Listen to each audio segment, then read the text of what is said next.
गुरुर्ब्रह्मा गुरुर्विष्णु गुरुर्देवो महेश्वरः गुरोः साक्षात् परं ब्रह्म तस्मै श्री गुरवे नमः। नारायण नारायण नारायण नारायण। आइए, आज 27 अगस्त है। आनंद रस रत्नाकर के आज के पृष्ठ में जो संकलित किया गया है महर्षि का प्रवचन, वो श्रीमद् वाल्मीकि रामायणामृत में से, कल भी इसी ग्रंथ में से था, आज भी परम पूज्य महर्षि के जो प्रवचन हुए थे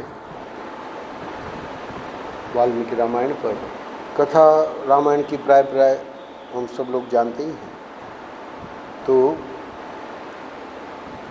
इतिहास यानी रामायण महाभारत, ये इतिहास के कक्षा में आते हैं और पुराण आदि जो हैं इनकी कक्षा अलग है।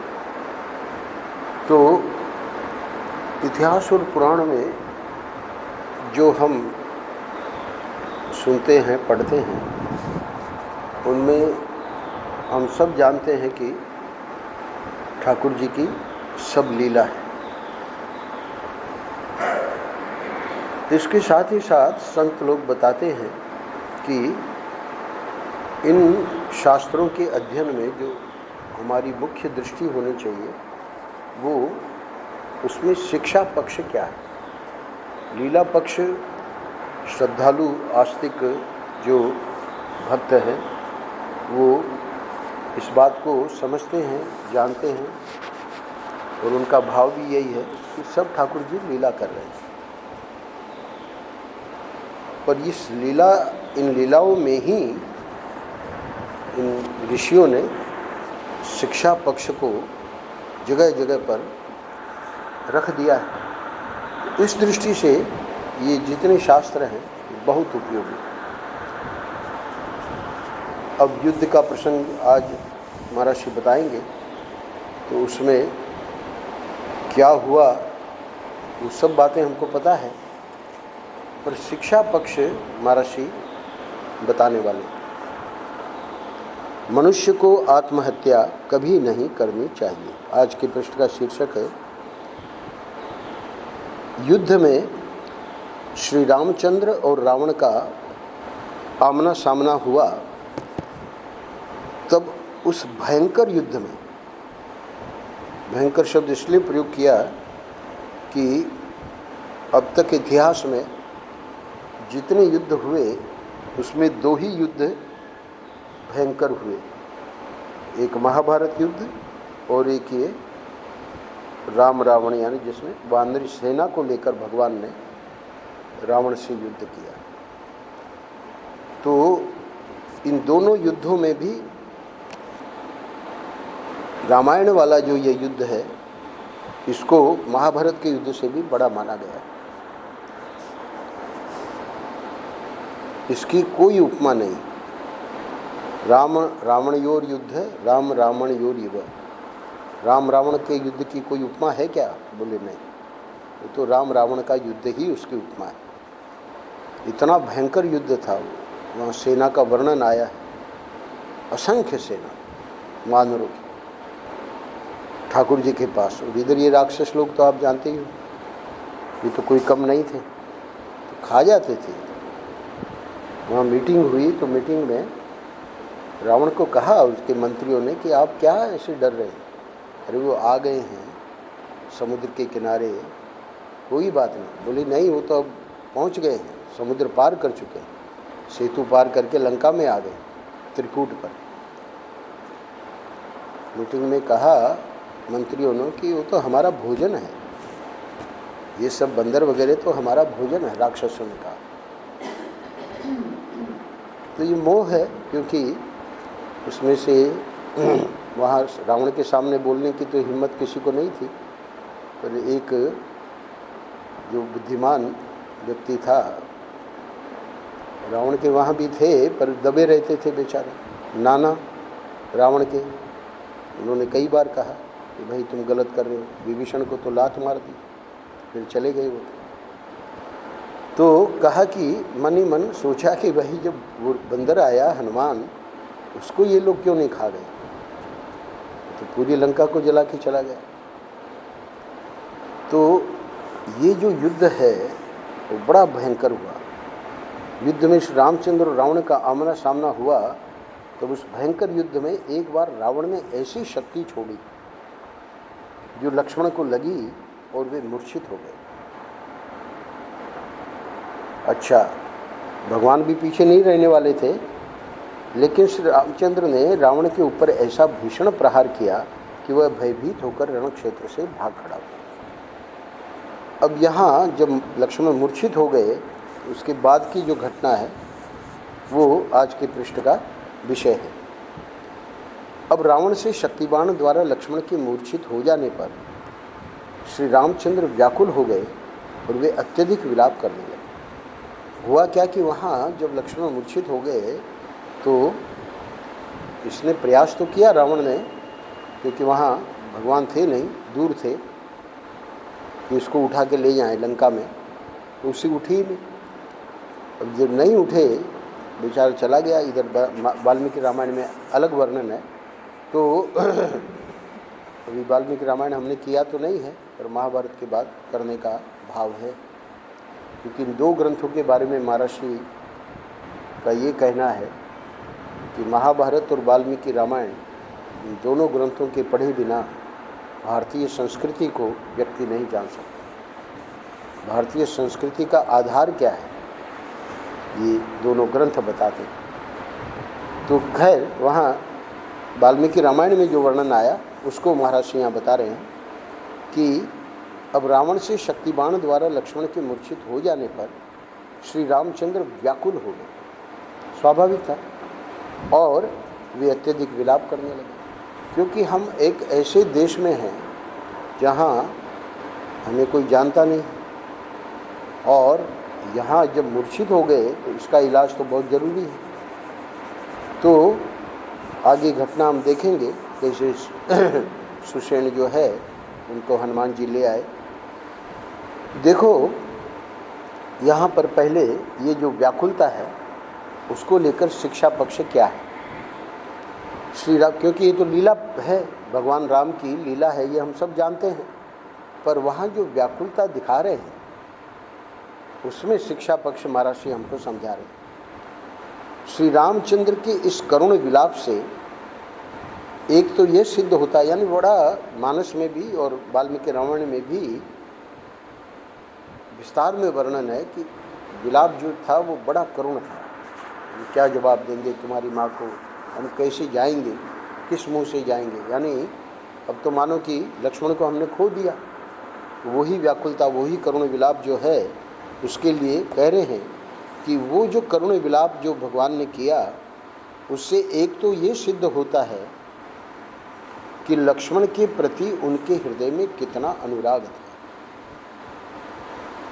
धर्म सम्राट करपात्री जी महाराज ने कहा है कि भगवान तो बंदरों के लिए कह दिया कि मेरा जो प्रेम है वो लक्ष्मण से भी दूना है।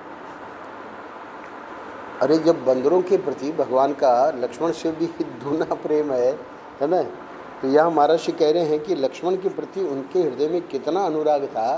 तो यहाँ प्रश्नवाचक चिन्ह हो जाता है, पर उसका बड़ा बढ़िया समाधान किया है कि ये तो भाई है ना, तो भाई का कर्तव्य भी बनता है बड़े भाई की सेवा। तो ये जो कर रहे हैं उसमें कोई आश्चर्य नहीं, और भगवान का अनुराग उसमें भी कोई आश्चर्य नहीं। पर ये जो बंदर वगैरह हैं ये तो भक्त हैं, तो भक्त अपना जान देने को तैयार है, जिसका कोई संबंध ही नहीं। संबंध है तो भक्त और भगवान, पर वो जो पारिवारिक संबंध होते हैं वहाँ कर्तव्य होता है। तो कर्तव्य में कोई सेवा कर रहा है आदि आदि, तो उस पर इतना भगवान को वो गौरव नहीं है जितना कि एक भक्त उनसे प्रेम करता है। जटायु को देखिए, अपने प्राण दे दिए। भगवान ने कहा तुम प्राण रख लो, बोले नहीं, अब प्राण रख के क्या करना है, जब आपका दर्शन हो रहा है।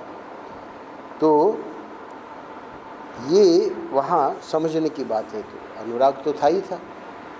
और दूसरी शिक्षा क्या है, हमें यह शिक्षा मिलती है कि एक भाई का अपने भाई के प्रति कैसा प्रेम होना चाहिए, है ना। अनुराग तो था ही था, पर उधर क्या हुआ अयोध्या में, जब भगवान ने लक्ष्मण को कहा कि भरत और शत्रुघ्न ननिहाल गए हुए हैं और तुमको यहाँ रुकना है क्योंकि यहाँ पीछे कोई है नहीं, लक्ष्मण ने साफ मना कर दिया। तो ये जो प्रेम है लक्ष्मण जी का और जो अनुराग है भगवान का, अच्छा, ये तो शिक्षा पक्ष हो ही है। इसी प्रकार जितने संबंध हैं भगवान ने, राम ने मर्यादा पुरुषोत्तम राम होने के नाते दिखाया है। पत्नी से कैसा प्रेम होना चाहिए, माँ से कैसा प्रेम होना चाहिए, भाई से कैसा प्रेम होना चाहिए, आदि आदि। तो एक बात और है, इस बात को लेकर ये आज का पृष्ठ है, वह यह है कि यदि मनुष्य के मन में शोक मोह आए तो यह नहीं समझना चाहिए कि वह शोक मोह सदैव के लिए आया है। This will also pass away. Chinmayananda ji सुनाते थे, बहुत बड़ा मर्चेंट था, बुढ़ा हो गया, मरने वाला था। पुत्र को बुलाया, पुत्र ने संभाल लिया था उसका व्यापार। एक ताबीज दिया, बोले इसको हमेशा गले में रखना। और इस ताबीज में, मतलब वो ताबीज आप लोगों ने देखा होगा, तो बोले कि ये इसके अंदर मैंने एक छोटा सा पर्चा रखा है, उसमें कुछ लिख रखा है, कभी भी संकट आवे तो इस ताबीज को खोल के वो पर्चे को तुम पढ़ लो। हुआ यही, वो तो मर गए पिता। तो इधर व्यापार भी उसका बहुत बढ़िया चला, पर एक बार जो उसके जहाज आ रहे थे तो बहुत प्रामाणिक जो स्रोत थे, सूत्र थे, उन सूत्रों से उसे पता लगा कि तूफान में वो सब जहाज, यानी जो सामान लेके आ रहे थे, माल लेके आ रहे थे, वो सब, अब यहाँ तो सबसे पैसा ले रखा था, ये सब आ जाएंगे और आपका माल दे दिया जाएगा। अब जब पता लगा कि तूफान से सब डूब गए तो बहुत बहुत बहुत दुखी हो गया। इतना दुखी हो गया कि अब उसको लगा कि आत्महत्या कर लेनी चाहिए। अब तो मैं अपने व्यापार समाज में मुंह दिखाने लायक नहीं रहा। उसी समय पिता की बात याद आई, ताबीज खोला, खोल के वो पर्चा निकाला। पर्चे में लिखा था, this will also pass away. ये जिससे तुम अपने को दुखी और आत्महत्या करने जा रहे हो, कोई करने की जरूरत नहीं, ये भी टल जाएगा, ये भी चला जाएगा। तो रुक गया। जो विचार आ रहे थे आत्महत्या करने के, और आश्चर्य क्या कि जो प्रथम खबर आई वो गलत थी। या तूफान आया भी होगा पर जहाज डूब गए, वो बात गलत थी। जहाज डूबे नहीं थे, जहाज बच गए। तो दूसरी जब खबर आई कि सब जहाज आ रहे हैं धीरे धीरे, तो यह हमारा ऋषि कह रहे हैं कि यदि मनुष्य के मन में शोक मोह आए तो ये नहीं समझना चाहिए कि वह शोक मोह सदैव के लिए आया। कोई भी मनोभाव ऐसा नहीं होता जो आकर हमेशा के लिए टिक जाए। निशांत गिरी जी बताते हैं, कहते हैं कि वो व्यक्ति जो दहाड़ मार के रो रहा था, छाती पीट पीट के कि अब मैं बचूंगा नहीं, समझो पत्नी गुजर गई या कोई भी, हम उसको 1 साल 2 साल बाद देखें, बल्कि 6 महीने बाद भी देखें, हंस रहा है, खेल रहा है, सब कुछ कार्य हो रहे हैं, उसको याद दिलाओ कि भाई तू तो ऐसे कह रहा था। कौन व्यक्ति जिसको सत्संग नहीं है, जिसने कभी रामायण और इन सब शास्त्रों का मुंह नहीं देखा है ना, जो महानास्तिक है उसको हम देखते हैं, है ना। अभी उसका वो शौक और वो कहाँ चला गया। महेशानंद गिरी जी समझाते हैं कि जो आत्मा, जो हमारा स्वरूप है, वो असंग ही है, वो किसी से संग करता ही नहीं। वो तो हम अज्ञान में इस शरीर के साथ संग किए बैठे हैं कि मैं ये शरीर हूँ। उसी को आज आगे बताने वाले हैं, क्योंकि ये महीने के अंतिम दिनों की, है ना, महीने के अंतिम दिनों के पृष्ठ हैं, तो इसलिए वेदांत को महर्षि लेंगे आगे। पर वेदांत और भक्ति में अंतर नहीं है, इसीलिए वो मैं दूसरी पुस्तक लाया जिसमें महर्षि ने बताया है। सिद्धांत अलग अलग है, यानी गोपालगढ़ आने के लिए व्यक्ति आनंद वृंदावन से भी आ सकता है, छठीकरा से भी आ सकता है, उधर से भी पुष्पांजलि से भी आ सकता है ना, इधर से भी आ सकता है। तो राधा गिरधर गोपाल के दर्शन करने जो जहाँ से चलेगा वो पहुँचेगा यहीं, पर वो जो रास्ता उसका है, वो कहो कि भाई बाकी जो 3 लोग आए उनको भी वही अनुभव होना चाहिए जो इसको आनंद वृंदावन से आया उसको हुआ। तो हम लोग जानते हैं कि भाई जब मार्ग अलग अलग हैं, पर जो डेस्टिनेशन है वो एक ही। तो चाहे भक्ति से हम साधना करें, चाहे विचार द्वारा, चाहे योग द्वारा, चाहे सेवा द्वारा, जो डेस्टिनेशन है वो यही है कि हमको भगवान की प्राप्ति होवे। तो इसलिए आगे महर्षि बताने जा रहे हैं कि ये तो बात समझ में आ गई क्या, कि आत्मा असंग है, इसलिए कोई आवश्यक नहीं है कि ये जो सत्संगी है उसी का शोक मोह मिटेगा और जो सत्संगी नहीं है वो हमेशा दुख में बना रहेगा। कह रहे हैं कि ये नहीं समझना चाहिए कि वह शोक मोह सदैव के लिए आया। कोई भी मनोभाव ऐसा नहीं होता जो आकर हमेशा के लिए टिक जाए, सीधी बात है। जब घटना ताजी रहती है, स्वाभाविक है व्यक्ति उस समय बहुत गलत निर्णय भी कर लेते हैं। हमारे ओंकारानंद जी कहते हैं कि जब महाराज को जल समाधि दी गई जमुना जी में, हम सब लोग थे और हमको क्या पता कि उनके मन में क्या हो रहा था, सुनाते हैं। हमारे मन में यही आया कि अब हम जीकर क्या करेंगे, जब हमारे सब कुछ जो थे वही चले गए तो हमारा जीना बेकार है। एक क्षण तो ये आया कि हम भी यमुना में जल समाधि लें। जीवित मृतक को तो जल समाधि दी जाती है, जीवित जल समाधि। एक महात्मा स्वामी ओंकारानंद जी शायद उनका नाम था, नर्मदा जी में जीवित समाधि ली, उनका सब काम हो चुका था। आए थे महर्षि के समय में भी आए थे, बाद में भी आए थे। एक गाड़ी रखे थे, वो उनका ड्राइवर भी था। उसको गाड़ी को पीपा कहते थे, पीपा यानी कनस्तर। कोई महत्व बुद्धि नहीं थी गाड़ी के प्रति, बड़े विरक्त और बड़े विद्वान अनुभवी महापुरुष नर्मदा जी में जीवित समाधि ले। तो ये क्या है, आवेश में होता यह है, ये बात क्या पकड़नी है आज के पृष्ठ में, कोई भी मनोभाव ऐसा नहीं होता जो आकर हमेशा के लिए टिक जाए। अब वही महात्मा जो जल समाधि लेने वाले थे महर्षि के साथ, वो लंदन जा रहे हैं, अमेरिका जा रहे हैं, फ्रांस जा रहे हैं, पेरिस जा रहे हैं, तो स्पेन जा रहे हैं। क्या हुआ, उस दुख का क्या हुआ, हमेशा टिक नहीं सकता। कोई भी मनोभाव ऐसा नहीं होता, है ना।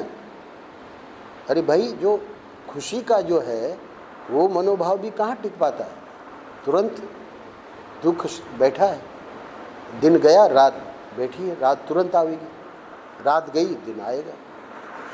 तो रात को देखकर कोई ये मानने लगे कि अब क्या होगा पता नहीं, दिन आएगा कि नहीं, ये तो मूर्खता है।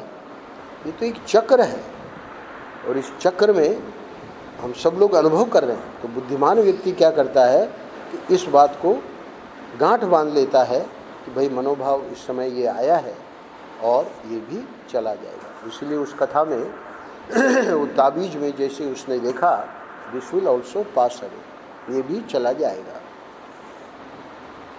वह तो आता है और चला भी जाता है। इसलिए मनुष्य को विवेक बुद्धि से काम लेकर उसमें बह नहीं जाना चाहिए। शिक्षा पक्ष क्या है? व्याकुलता ठाकुर जी ने आगे बताएंगे महाराज जी, अभी कथा पूरी करेंगे, कथा को अधूरी नहीं छोड़ेंगे। पर वो व्याकुलता भगवान की तो लीला है, पर शिक्षा पक्ष ये है कि क्या कह रहे हैं महाराज जी, मनुष्य को विवेक बुद्धि से काम लेकर उसमें बह नहीं जाना चाहिए। तो वहाँ ठाकुर जी जब लीला कर रहे थे तो किसने उनको कहा, आगे बताएंगे। सुषेण वैद्य जब आया, हनुमान जी ले आए, उसने कहा ठाकुर जी को आप बिल्कुल ये, यानी अब जब ऐसा योग्य वैद्य आ गया है, बस वो वस्तु आ जाए और ये तो मिनटों की बात है। उस समय इस प्रकार की जड़ी बूटियाँ थी, उनका ज्ञान था। जड़ी बूटियाँ तो आज भी होंगी, पर उनका वेद्यों को ज्ञान था। तो इसलिए जितने महाभारत वगैरह युद्ध हुए हैं, बाण लगते थे, घाव होते थे, पर वो जड़ी बूटियाँ जो थी उससे वो घाव तुरंत ठीक हो जाते थे। फिर से अगले दिन वो युद्ध कर रहा है। तो इसलिए आगे वो प्रसंग आवेगा। यहाँ महाराज जी जो शिक्षा पक्ष है उसको अगले पैराग्राफ में और स्पष्ट करने जा रहे हैं, क्योंकि ये बात उस दुख के समय में ये सब ज्ञान कोई मतलब अपने सहयोग में, अपने हेल्प में, उसका कोई मानो कि वो तो छूट गया, उसका तो कुछ असर ही नहीं है हृदय पे, वो शोक एकदम हावी हो जाता है। बता रहे हैं असल में ये काम क्रोध लोभ मोह के भाव वैसे हैं। तो ये शोक मोह क्या है? ये एक भाव है। काम क्रोध लोभ ये सब दुर्गुण हैं, जिनके साथ मनुष्य का मैं मिल जाता है। मैं को इन्वर्टेड कामा में, यानी चिदात्मा जो हमारा असली स्वरूप है, वो चिदात्मा ये महापुरुषों का उन्होंने विवेक करके वैराग्य से इसको समझ लिया है कि ये प्रतीति मात्र है, ये सच्चा नहीं है, ये लीला है। तो वो तो अपने उस स्वरूप में ही रहते हैं। और हम जो लोग हैं वो बता रहे हैं हम लोगों की क्या स्थिति है। वो मनुष्य का मैं उन मोह आदि विकारों में मिल जाता है। तो उसका परिणाम क्या होता है? वह यानी वो जो मनुष्य है काम में, एक महर्षि सुनाते थे, शायद नैष्ठिक ब्रह्मचारी थे, महर्षि के पास आए, बोले महाराज काम इतना परेशान कर रहा है, इतना परेशान कर रहा है, मैं क्या करूं? महर्षि ने उपाय बताया, वो काममय हो जाता। क्यों काममय हो गया? अरे भाई ये तो भजन करने निकला था, इसको नैष्ठिक ब्रह्मचारी थे, महर्षि के शिष्य नहीं थे वो, तो इनको तो नैष्ठिक ब्रह्मचारी की शिक्षा दी है, मतलब इनके गुरु ने। पर हाँ, वो महर्षि को बहुत मानते थे, रहते महर्षि के सत्संग में ही थे, बड़े महर्षि से खुले हुए थे। तो बताया कि कितना वो काममय हो जाता है, उसको लगता है कि अब तो मैं मर जाऊंगा। ऐसे ही क्रोधमय, लोभमय, क्रोध में क्या क्या नहीं कर देता, पिस्तौल हाथ में है मार देता है, बाद में भले जेल जाना पड़े, पर क्रोध में हो गया। लोभमय, लोभमय की लीला आप देख ही रहे हो, चिदम्बरम जी अंदर है ना। और मोहमय, मोहमय तो सबके साथ लगा हुआ है, क्योंकि अज्ञान है ना, तो अज्ञान के कारण ये जितने हमारे दुख हैं वो सब मोह के कारण है। तो अब बता रहे हैं, लेकिन जब मनुष्य इन विकारों के वेग से अलग हो जाता है, तो विकारों के वेग से अलग कब हो जाता है? अपने स्वरूप में स्थित होकर विचार करता है, तब उसको उनकी बुराई मालूम पड़ती है। तो इस स्वरूप में स्थित होना तो सबके बस की बात नहीं है, ये तो वेदांत का महर्षि पक्ष यहाँ रख रहे हैं। तो इसलिए परम पूज्य महर्षि कहते हैं कि भक्ति सिद्धांत में, उपासना में आत्मा और अनात्मा का विवेक नहीं किया जाता। ये जो जितना जो प्रपंच दिख रहा है, जिसको ये वेदांती लोग कहते हैं अनात्मा है, मिथ्या है, उसमें ब्रह्म की अनुस्यूतता, परमात्मा की अनुस्यूतता, अनुस्यूतता का अर्थ है कि परमात्मा ही सिया राम मैं सब जगह जान, उसका चिंतन उपासना में होता है। तो इसलिए भक्त क्या करता है? शरणागति। उसको इस पचड़े में पड़ने की जरूरत नहीं है जो यहाँ महर्षि बता रहे हैं। भक्त के लिए बस ठाकुर जी जो करें, है ना, हमारे कल्याण के लिए, सदेवो यदेव कुरते तदेव मंगलाय। भगवान महर्षि ने इसका अर्थ किया है कि भगवान जो करते हैं उसमें हमारा परम कल्याण है। अरे भाई, ये मोह से तो अनादि जन्मों से ये मोह की जिंदगी तो हम जी रहे हैं। मनुष्य जन्म मिला है, सत्संग मिला है, तो इसमें ये समझना है कि सदेवो यदेव कुरते तदेव मंगलाय। अब देखिए, भक्त को कोई आत्मा अनात्मा और मिथ्या और ये सब इसमें पढ़ना नहीं पड़ा, बस हम तो भगवान के प्रति पूर्ण शरणागत हैं। राजी है हम उसी में जिसमें तेरी रजा। अहमदाबाद में एक देवी पति गुजर गए थे। महाराज क्या बताऊं, अब हम तो उन जो महर्षि के शिष्य थे उनके घर में महर्षि रुके हुए थे, पर वो जो जजमान थे, रश्मि उनका नाम था, रश्मि और सौरभ, उन्होंने महर्षि को बताया कि वो हमारे परिचित हैं, जो देवी के लिए आप कुछ करिए। इतनी वो दुखी है कि पता नहीं वो कहीं आत्महत्या न कर। बोले ठीक है, उनको हमारे पास महर्षि ने समय दिया, उनको लिवा लाए। अब वो तो महाराज बिलक बिलक कर रो। परम पूज्य महर्षि ने बैठाया, अपने पलंग पर ही बैठा लिया और कहा, बेटी जब थोड़ी स्वस्थ हुई, बोले कि देखो, मैं अपनी दिव्य दृष्टि से देख रहा हूँ, वो जो तुम्हारे पतिदेव हैं वो भगवान के चरणों में पहुँच गए और वहाँ बहुत आनंद में, इसलिए अब तुम बिल्कुल उनके लिए दुख मत करो। अब वो सुन रही है और महापुरुष की वाणी है, ऐसा उस पर असर हुआ, ऐसा असर हुआ, धीरे धीरे धीरे धीरे। तो कहने का अर्थ ये है कि ये तो सब परमात्मा ही है। सनातन वैदिक सिद्धांत में परमात्मा के सिवाय कुछ है ही नहीं। वही माँ पिता बना हुआ है, वही बेटी बना हुआ है ना, वही पति बना हुआ है, वही पत्नी बना हुआ है।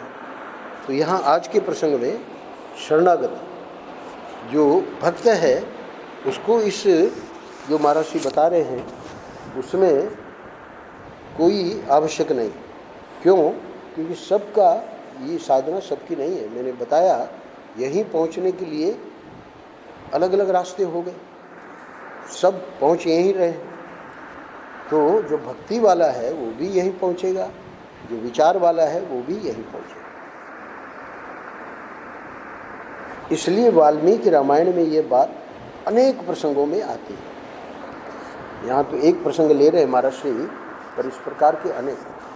अशोक वाटिका में सीता जी हैं, प्रसंग आप सब लोगों को पता है। अशोक वृक्ष से वो कोपल, वो जो ये होती है छोटी सी लाल लाल पत्ती, वो गिरती है। उसको लगता है कि वो चिनगारी जिसके लिए मैं प्रार्थना कर रही थी, है ना, मानो वो प्रार्थना से हमारी सुन ली भगवान ने। जगत जननी जगदम्बा, पंडित राम किंकर जी कहते हैं, आप लोग कल्पना करो वो इतनी दुखी है, सामान्य स्त्री नहीं है, जगत जननी जगदम्बा है सीता जी। आप कहेंगे स्वामी जी वो तो माया की सीता है ना, सीता को तो भगवान ने अग्नि में कर दिया। पर यहाँ शिक्षा हमको ये लेनी है कि वो अपनी आत्महत्या करने के लिए तैयार। उस प्रसंग में शिक्षा पक्ष क्या है कि जब उनको इतना दुख हो सकता है तो हमारे दुख की कोई बात नहीं। तो यहाँ पर महाराज श्री कह रहे हैं कि वाल्मीकि रामायण में, वाल्मीकि रामायण कहो या रामायण कहो, अनेक प्रसंगों में ये बात आती है कि मनुष्य को उदास निराश होकर आत्महत्या कभी नहीं करनी चाहिए। क्यों नहीं करनी चाहिए? क्योंकि मनुष्य यदि जीवित रहेगा तो उसके जीवन में सुख के अवसर अवश्य आएंगे। यानी ये जो आत्महत्या है, ये तो उसमें बताया है शास्त्रों में, पिशाच योनि मिलती, तो ये तो बहुत ही गलत है। इसलिए समझा रहे हैं कि वो इसको पार हो जाएगा, और जब पार हो जाएगा तो फिर तो सुख के अवसर मिलने ही मिलने हैं। उसके प्रारब्ध में जो भी सुख है, दुख आवे तो उसको भी हमें फेस करने के लिए क्या करना है वो आज के पृष्ठ में बता रहे हैं। तो श्री रामचंद्र जब बहुत व्याकुल हो गए तब सुषेण ने कहा, आप जानते हो सुषेण वैद्य, हनुमान जी पूरा का पूरा उसकी घर ही उठा के ले आए, तो कहा कि महाराज आप व्याकुलता का परित्याग कीजिए, अब आप इस प्रकार विलाप ना करें। इसके पश्चात क्या घटना घटित हुई आप सब लोग जानते हो। सुषेण की सलाह से हनुमान जी फिर हिमालय गए और वहाँ से संजीवनी बूटी का पर्वत खंड ही उठा लाए। उस यात्रा में भी बहुत सारी घटनाएं हुई। तो सुषेण द्वारा उस बूटी का सेवन कराते ही लक्ष्मण के शरीर से बाण निकल गए और वे निरोग होकर उठ बैठे। श्री रामचंद्र ने, और देखिए जो अंतिम आज के पृष्ठ का जो अंतिम वाक्य है ना, श्री रामचंद्र ने लक्ष्मण को हृदय से लगा लिया। वही जो विलाप कर रहे थे भगवान, देखा कि अब तो ये सुषेण वैद्य के, अब सुषेण वैद्य कौन है? भगवान ही है ना, सब रूपों में भगवान ही। तो लक्ष्मण को हृदय से लगा लिया और उनकी आंखों से स्नेह अश्रुओं की वर्षा होने लगी। नारायण नारायण नारायण नारायण। श्री